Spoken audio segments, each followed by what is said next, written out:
नमस्कार भैया और बहनों। हमारा पहला टॉपिक था लिंग, दूसरा टॉपिक था वचन और अभी तीसरा टॉपिक जो प्रकरण है हमारा है वह है पुरुष। पुरुष की परिभाषा किसी व्यक्ति विशेष के लिए जिन शब्दों का प्रयोग किया जाता है अर्थात जिन्हें अंग्रेजी में हम पर्सन कहते हैं उसे ही संस्कृत में पुरुष कहा जाता है। संस्कृत भाषा में 3 पुरुष होते हैं, प्रथम पुरुष, मध्यम पुरुष और उत्तम पुरुष। प्रथम पुरुष में व्यक्ति के द्वारा बातचीत करते समय जिसके विषय में कुछ कहा जाए उसे प्रथम पुरुष कहा जाता है। अर्थात जिस व्यक्ति के बारे में हम बात करते हैं वह व्यक्ति हमारे सामने उपस्थित नहीं है और उसी को हम प्रथम पुरुष कहते हैं।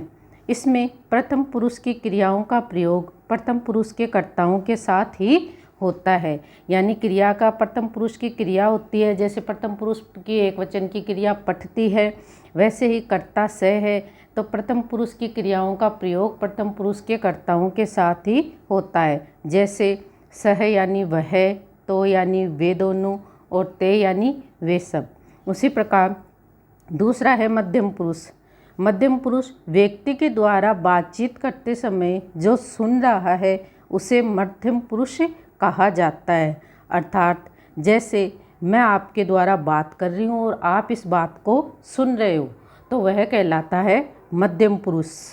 इसमें मध्यम पुरुष की क्रियाओं का प्रयोग मध्यम पुरुष के कर्ताओं के साथ ही होता है।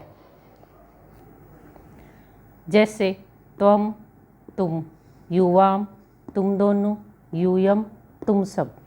उत्तम पुरुष व्यक्ति के द्वारा बातचीत करते समय जो कहने वाला है उससे उत्तम पुरुष कहते हैं। अर्थात जैसे आप सुनने वाले हो और मैं कहने वाली हूँ, जो कहने वाला अपनी बात रखने वाला होता है वह उत्तम पुरुष का कर्ता कहलाता है।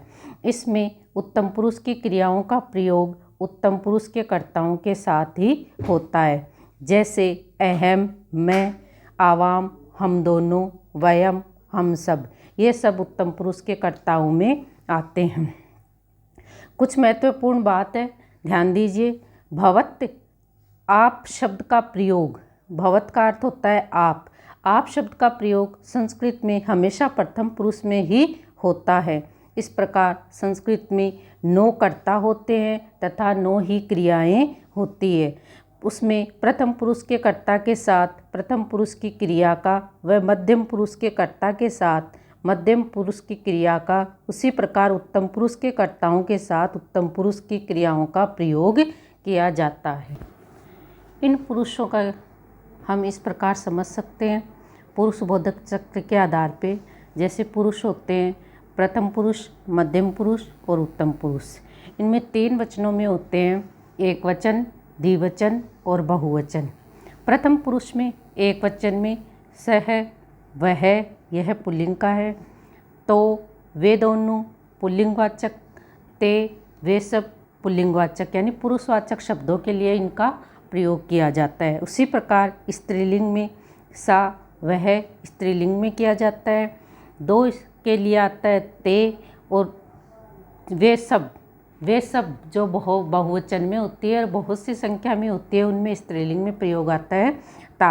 उसी प्रकार भवान शब्द का प्रथम पुरुष में आप पुल्लिंग के लिए प्रयोग होता है, आप दोनों का भवंतो प्रयोग किया जाएगा और बहुवचन में भवन्ते, आप सब। इसी प्रकार स्त्रीलिंग में भवती आप के लिए आता है, आप शब्द आता है उसमें स्त्रीलिंग में आता है। जैसे आप जाती हैं तो भवती का प्रयोग होता है, आप दोनों जाती हैं तो भवत्यों का प्रयोग होता है और आप सब जाती हैं, यहाँ भवत्य का प्रयोग होता है। यह स्त्रीलिंगवाचक शब्द है। उसी प्रकार ये तो सर्वनाम शब्द है, इसी के आधार पे अपन का संज्ञावाचक शब्द आ जाता है। जैसे बालक है, राम है, सीता है, गीता है, ऐसा कोई संज्ञावाचक शब्द आ जाता है तो वह शब्द रूप के आधार पर उनका प्रयोग किया जाता है। जैसे आता है बालक पढ़ता है तो बालकः हो जाएगा, 2 बालक पढ़ते हैं तो बालको हो जाएगा और 3 बालक पढ़ते हैं या बहुत बालक या सब बालक पढ़ते हैं तो बालका हो जाएगा। इसी प्रकार मध्यम पुरुष में त्वम का प्रयोग तुम या तुम दोनों के लिए होता है। युवाम का प्रयोग तुम। इसी प्रकार मध्यम पुरुष में त्वम का प्रयोग तू या तुम के लिए होता है और युवाम का प्रयोग तुम दोनों के लिए होता है और यूयम का प्रयोग तुम सब के लिए होता है। उत्तम पुरुष का प्रयोग अहम मेरे लिए होता है, आवाम हम दोनों के लिए होता है, वयम हम सब के लिए होता है। इसके आधार पे अपन इन वाक्यों को बना सकते हैं। अगला अपना रहेगा प्रकरण। इन्हीं के आधार पे आपको क्रिया लगाकर और धातुओं के आधार पे आपको वाक्य बनाना बताया जाएगा। तो इसको आप ध्यान से करिए, ध्यान से सुनिए और ध्यान से समझिए। आगे इन्हीं के आधार पे हमारा वाक्यों का प्रयोग रहेगा और अगला प्रकरण हमारा इन वाक्यों के बाद रहेगा हमारा लकार। धन्यवाद भाइयों और बहनों।